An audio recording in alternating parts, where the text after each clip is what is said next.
When most people think of the Vietnam War, they usually have the image of a group of American soldiers on a Huey helicopter, listening to Fortunate Son as they are about to land to kick out some VC. And while they do that, a group of Vietnamese soldiers come out of a tunnel, get into bushes, and prepare to ambush some GIs. And although this probably happened numerous times, this is actually a small part of a far greater war, which in turn was actually just a part of a huge complicated series of conflicts going on from the early 1940s to the late 1990s. So to help show just how convoluted and complex even just the Vietnam War by itself was, we're going to take a look at the other nations that fought in the war. Since it wasn't just the USA and South Vietnam versus North Vietnam and the Viet Cong, there were over a dozen nations who sent advisors, soldiers, weapons, and more from all corners of the globe. So let us take a look at why, how, and when each one of these nations did so, and the seemingly forgotten effect they had on the war as a whole. And with that all being said, let us begin.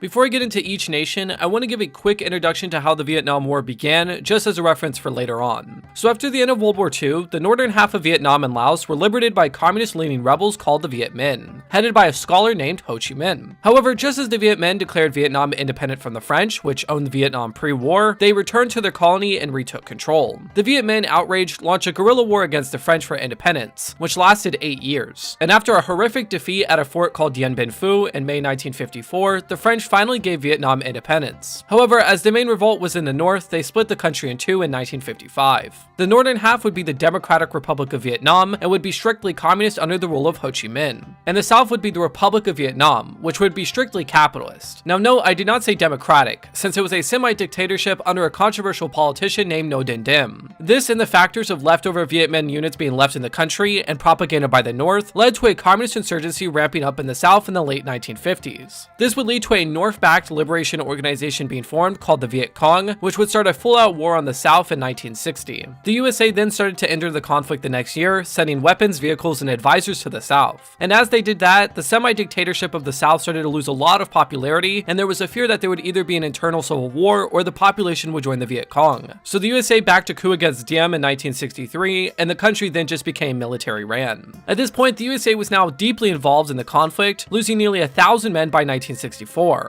And now the North just started to send their army, called the PAVN, into South Vietnam, which pretty much formalized a war between both countries. So after a naval incident in August 1964, the USA pretty much joined the war on the side of South Vietnam and started sending their entire army in, officially starting the war, which would go on until 1973 when the USA retreated its army, and 1975 when the South finally fell to the North. So with that totally not overly complex introduction out of the way, let us now take a look at each one of the forgotten participants, starting with those who fought together with and helped the North.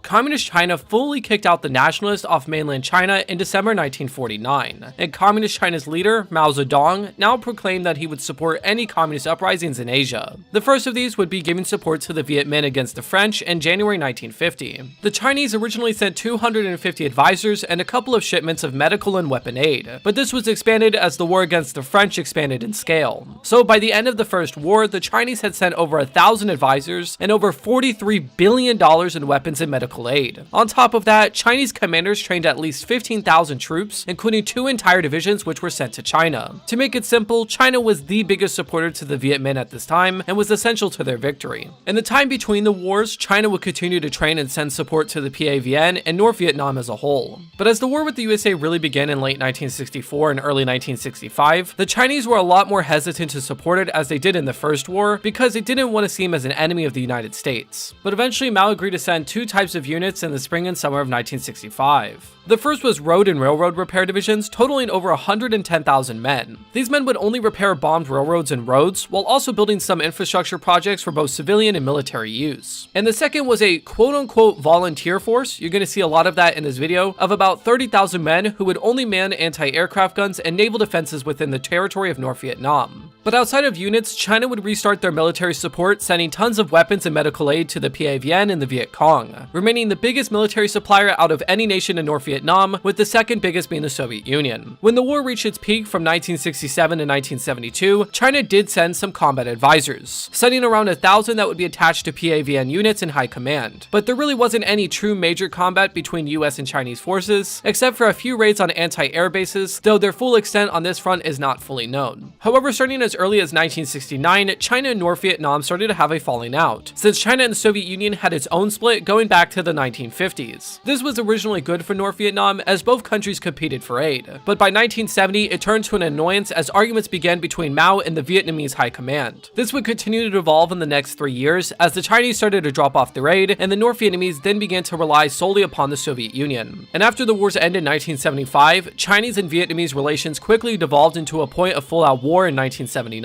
Overall, the Chinese role in the war was essential to the North Vietnamese war effort from its fight against the French to 1970, as the Chinese were key manpower in rebuilding and protecting North Vietnam from American bombing, resulting in the deaths of over 1,000 Chinese soldiers. But outside of that, they provided essential aid in the form of training and sending weapons and medical equipment. However, this aid quickly turned to an annoyance as Mao wanted to flip North Vietnam towards his side of communism and wanted better relations with the USA. So let's now look at the opposite side of this dynamic with the Soviet Union.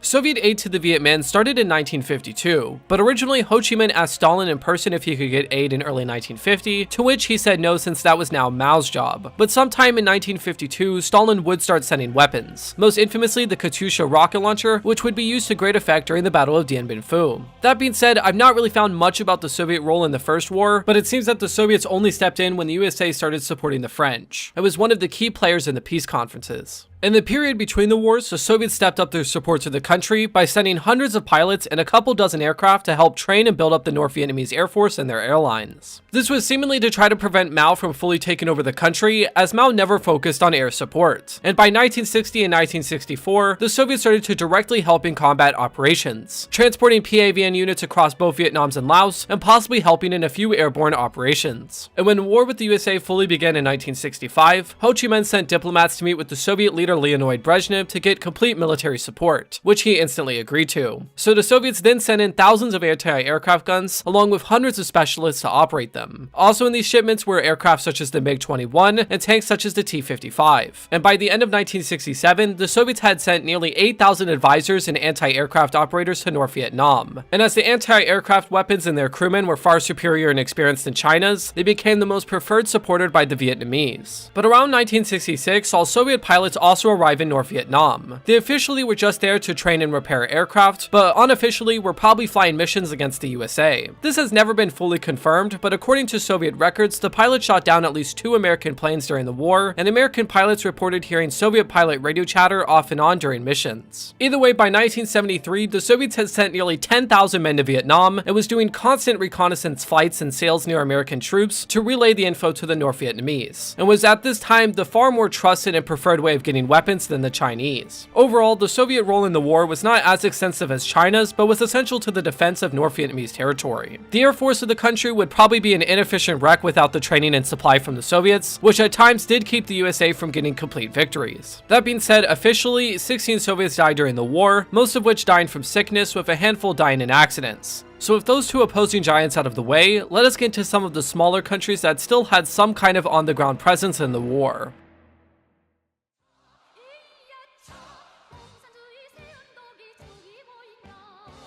For those who do not know, what happened in Vietnam was very similar to what happened in Korea a decade before. From 1950 to 1953, the USA and its backed capitalist Republic of South Korea fought against the Chinese and Soviet Communist-backed Republic of North Korea. And following the end of the First War, North Korea and North Vietnam established close ties as they had a common struggle. So when the war began in 1965, the leader of North Korea, Kim Il-sung, immediately pledged support to Ho Chi Minh against the USA, sending about $300 million in weapons and medical aid. From there, the North Korean leadership prepared prepare to send a full-out force to fight for North Vietnam, though this was denied by North Vietnam for unknown reasons. However, in the summer of 1966, the North Vietnamese, looking for any way to strike against the US Air Force, called upon the North Koreans to send air volunteers. They specifically called on North Korea since the pilots of the country had experience in fighting in jets against the USA and were actually pretty good at the time, so they would be a very valuable asset to the North Vietnamese Air Force. Kim Il-sung, wanting to crush the US wherever possible, sent 100 pilots with about 40 aircraft from 1966 to 1969. These fighter pilots were reportedly very successful against the Americans, shooting down at least 26 aircraft. However, they lost 14 men in total, which gives them the highest casualty rate in this video.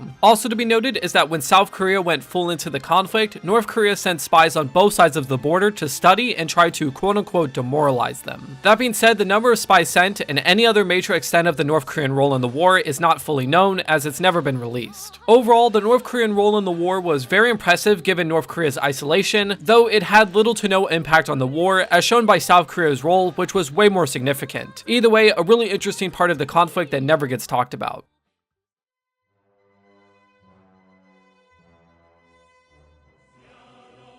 The Warsaw Pact refers to the Soviet-aligned Eastern European Communist republics of East Germany, Poland, Czechoslovakia, Romania, Bulgaria, and Hungary, and each one had some role in the war, which I'm going to quickly break down. So Romania and Hungary did not really send military support, only sending diplomats to try to work out some kind of mediation between North Vietnam and the USA, which didn't really work, so both just gave public support after 1967. Bulgaria and Czechoslovakia sent military support, with Bulgaria sending a couple million in weapons, while the Czechoslovaks actually sent a few aircraft and a group of a dozen trainers to the North Vietnamese Air Force. East Germany sent members of the Stasi, basically their equivalent to the CIA, which was essential to forming the Vietnamese General Department of Intelligence, as well as sending a couple of weapons. And Poland's role is kind of a complete mystery, as they did do a few negotiation attempts, but at least officially did not send any weapons or units, though some believe they did send a group of 24 advisors. Overall, the Warsaw Pact's role in the war was minimal, except for the role of East Germany and Czechoslovakia, which helped secure and form entire parts of North Vietnam's defense. That being said, the number of men sent was probably below 100, and there are no reported or theorized casualties, minus 4 Polish soldiers who were killed in an unrelated US bombing.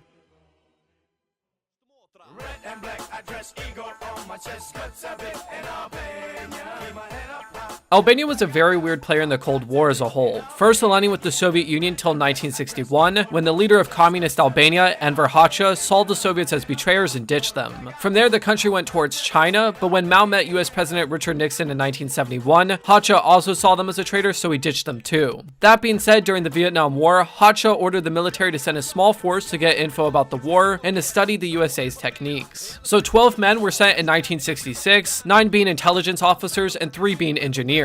They kind of just toured North Vietnam looking at American bombings, watching prisoners of war, and training for jungle combat. And that's pretty much it. They spent a few months in the country, not doing any fighting or advising, and just kind of left. 2 were injured and none were killed, and since they had no actual role in the war, there's nothing more to say about them.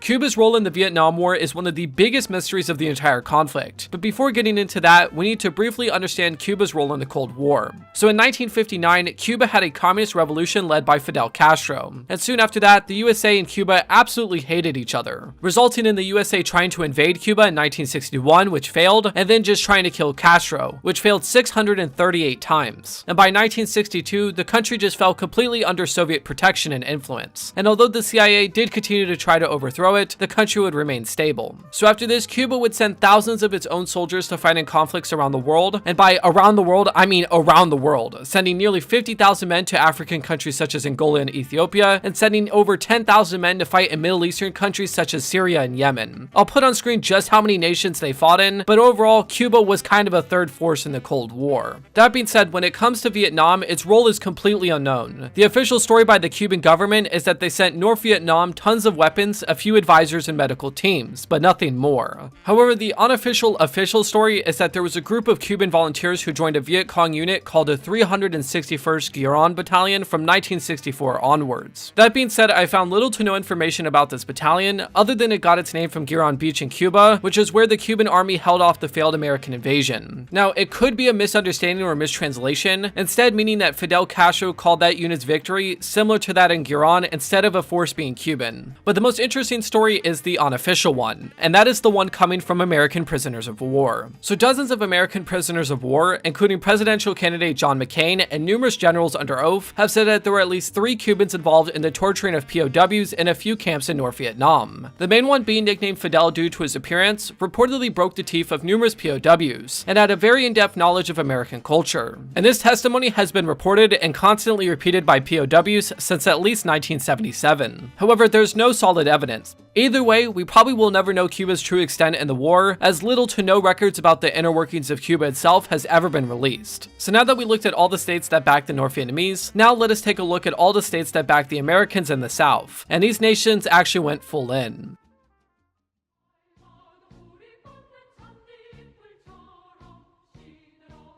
South Korea's role in the Vietnam War was absolutely massive and is very complex, so much so that I may make a separate video about it later on. But to make it simple, South Korea, after fighting against North Korea, saw that communism was spreading across Asia and was wanting to do anything to prevent it, which even meant offering troops to South Vietnam right after independence in 1954 and 1955. This was rejected, but South Korea had their eyes on South Vietnam, as it pretty much went through the exact same thing down to pretty much being a dictatorship. So when the USA started to send troops in 1961, South Korea took a deep interest. Now the reasons for this was that 1, they wanted more economic help from the USA, since people forget this, but South Korea was one of the poorest countries in Asia till the 1980s. 2, they wanted to make and or join a military alliance with the USA. And 3, they were afraid of the USA moving troops away from South Korea, so they sought to make up a portion of the forces sent. The end result was that in April 1964, President of South Korea, Park Chung-hee, started sending troops to South Vietnam. And for the next 8 years, South Korea would send over 300,000 troops to South Vietnam, becoming the 5th biggest force in the war, and fighting in numerous of the most famous battles of the war, such as the Tet Offensive, and were known for their absolute ferocity and sometimes brutality against the PAVN, Viet Cong, and Vietnamese civilians. In fact, they were so intense against the Viet Cong that in 1968, the American army had to redeploy South Korean units away from Viet Cong strongholds, since they were not providing any civilian protection. That being said, as peace conferences began and the number of American soldiers went down, the South Koreans started to send troops home in 1971, and by the end of 1972, the South Koreans had left the war entirely, suffering a little over 5,000 dead from 1964 to 1972. Overall, South Korea played the most powerful and largest role out of any of the nations in his video, holding back and launching numerous offensives against the Viet Cong. This made them the biggest secondary help to South Vietnam and arguably caused the war to continue on longer than it probably could have. But honestly, I do think their role needs to be talked about more, since it is very interesting, a bit controversial, and was just so huge in scale.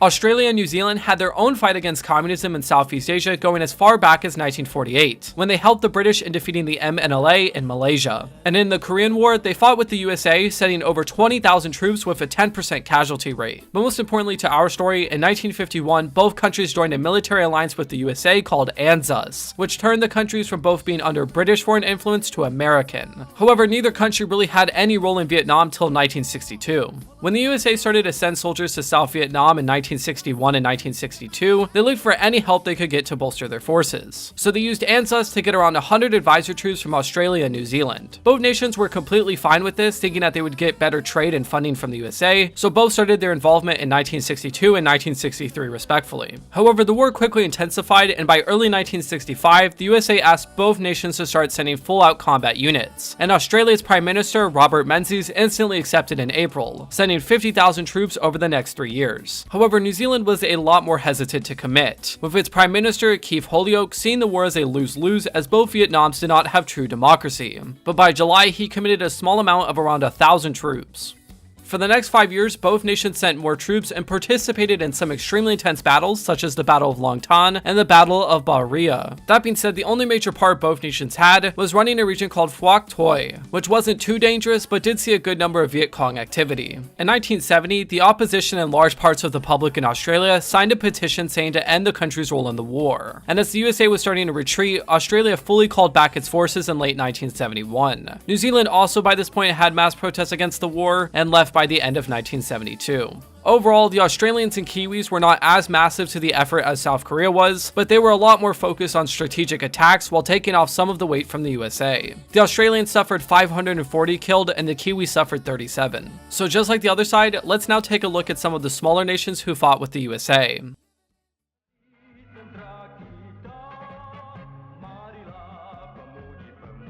I'm putting Thailand and Malaysia together since their motivations for joining the war was the same. So both nations had communist insurgencies going back to 1948, with Malaysia fighting a huge one from 1948 to 1960 and fighting a smaller one in the 60s and 70s. And Thailand also had an insurgency beginning in 1961 from Laos. So both nations sent support to the South Vietnamese and hoped that it would stop these insurgencies or any other ones from taking hold in the country. Starting with Malaysia, Malaysia had started sending weapons and advisors to South Vietnam as early as February 1959, and intensified this from 1961 to 1967, training thousands of troops with much needed knowledge on jungle and anti-insurgent warfare. That being said, Malaysia sent no combat troops, but was the second biggest supplier to the South Vietnamese police force behind the USA. Now, while that was going on, Malaysia was starting to have a border and political conflict with its southern neighbor Indonesia, which was mainly centered around its leader not really accepting Malaysia's existence. This turned into a low-level war, with the UK, Australia, and minorly the USA sending weapons and some forces to Malaysia, and the communist world, including North Vietnam, sending weapons and advisors to Indonesia. This took most of the Malaysian focus away from Vietnam, and when the conflict was over in 1967, the Malaysian government then had to crush a communist insurgency. Thailand, on the other hand, had a few insurgencies in the 1950s, some of which were a little bit aligned with communism. But most importantly, Thailand became a core US ally in 1958. That being said, Thailand's main concern was over Laos, which had its own communist insurgency which spilled over the border in 1961, bringing Thailand into the larger war as a whole. At that point, the USA would use Thailand as another entry point into the war, and both Thai and US planes would do reconnaissance and bombings in Laos and later North Vietnam from 1962 to 1975. This spillover would grow into its own conflict called the Communist Insurgency in Thailand, which saw a communist party rise up and start fighting the Thai government in 1965. However, this wasn't a humongous threat, but it led to the Thai government wanting to help the USA destroy North Vietnam, then clean up any resistance from there. So in early 1966, the Prime Minister, Thanom Kittikachorn, which I probably just completely mispronounced, announced that he was looking for volunteers that would go fight in South Vietnam. And well, over 10,000 people volunteered. And the USA, looking for any allies they could get their hands on, shipped them to South Vietnam and would begin fighting under the Royal Thai Volunteer Force in 1967. They would fight off and on throughout the next 5 years, fighting in a few intense battles while mainly just serving as security forces in the far south of the country. And overall, they would lose about 350 men, leaving the country fully by the end of 1972. Overall, Thailand and Malaysia supported the USA's side mainly because they wanted an end to their own insurgencies, but their approaches were different due to their geopolitical circumstances. Malaysia was key to the supply and training of the South Vietnamese police, but couldn't fully commit due to Indonesia, while Thailand was just another piece of the military coalition to kick out the Viet Cong and was essential to US bombing and secret missions in Laos and North Vietnam. But before ending on these two, the most impactful result of these nations' role in the war was the formation of the Association of Southeast Asian Nations, or ASEAN, which is kind of like an EU equivalent but in Southeast Asia. It was partially created as kind of an unofficial line in the sand between communist and anti-communist Asia, but since the 1990s it has pretty much included every country in Southeast Asia, communist or not.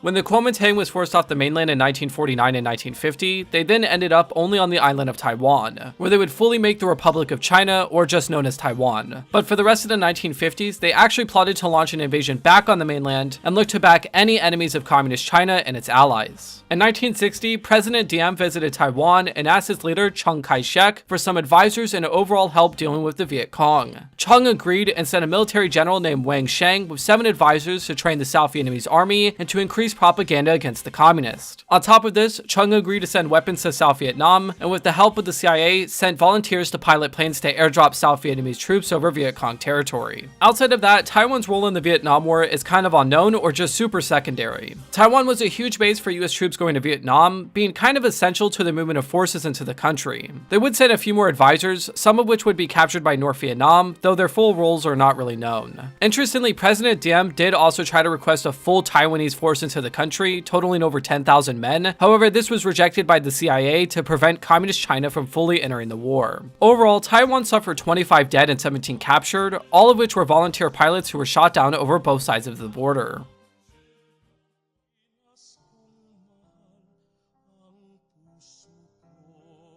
The Philippines started their support for South Vietnam in July 1964, when the USA, which was the Philippines' main ally, and South Vietnam both called upon the country to send some forces to help in the war. And hoping for some better economic deals and not wanting communism to get a grip further southeast, decided to send a couple hundred army doctors and engineers. This was expanded in 1965 and 1966, with Filipino presidents Diosdado Macapagal and Ferdinand Marcos sending 2,000 doctors, engineers, and a few advisors along with a few $1 million in weapons. The height for the Philippines was in 1967, having about 2,200 men in the country, operating an entire base in the southwest, and having a few fights with the Viet Cong, which killed 9 Filipinos, making up the entire death toll for the force. However, during this entire time, and even going as far back as 1964, there was intense debate between all sides of the Filipino government over the country's role in the war. So eventually by mid-1968, the Filipino forces started to go down in number, eventually completely leaving by the end of 1969. Overall, the Filipino role in the war was very minimal, with it having pretty much no combat effectiveness, but it did help support the South Vietnamese army with tons of medical aid. Interestingly, because of this and a few other factors, the Philippines would have a communist insurgency backed by China, which actually still goes on to this day.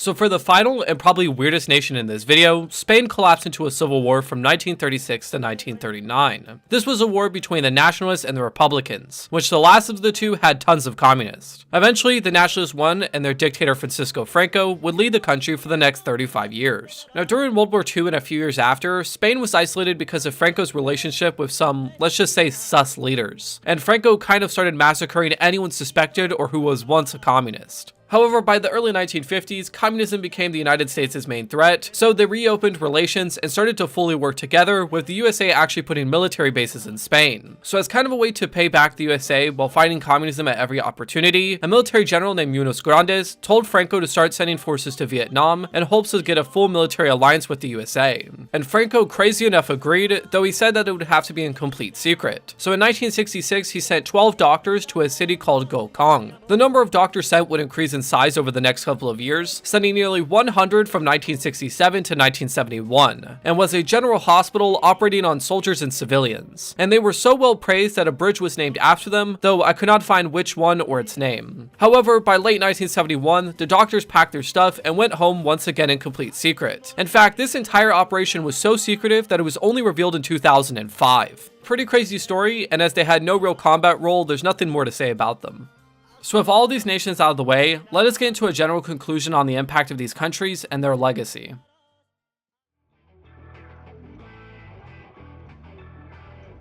As said at the start of this video, the Vietnam War is a conflict that sadly gets way too oversimplified, when in reality it was a massively complex war with nearly every nation in the world taking some kind of different position on it. And in the context of these nations mentioned in the video, it shows the ambitions of each one, from the South Koreans trying to get closer to the USA, to the Albanians trying to prepare for some kind of global war against Albania, to even the Malaysians trying to forge its future as a united republic. It's truly a very interesting look into foreign policy, and how even a war as seemingly two-dimensional as Vietnam can have completely different meanings to so many different nations. That being said, the role these nations had in the war had tremendous impact on the geopolitics of the region. The Sino-Soviet competition to be the best military provider to North Vietnam partially led to China invading the country after the wars ended in 1979, which reshaped the geopolitics of the region entirely. The controversies of Australia's role in the war turned Australia into kind of a foreign power of itself, leading to the country intervening in East Timor and the Solomon Islands 2 decades later. And the fierce political debates over the Philippines joining in helped lead to a greater civil war, which has killed over 100,000 people and still shapes the country to this very day. And well, that is all. Thank you so much for watching. I'm actually thinking about making a full series diving deep into the Vietnam War, and well, all of the conflicts in that region from the 1940s to the 1990s. So if you would want that, please let me know in the comments. Anyways, if you are new to the channel and like videos like this, please like and subscribe, and if you already are, please like and share. Have a good day, and goodbye.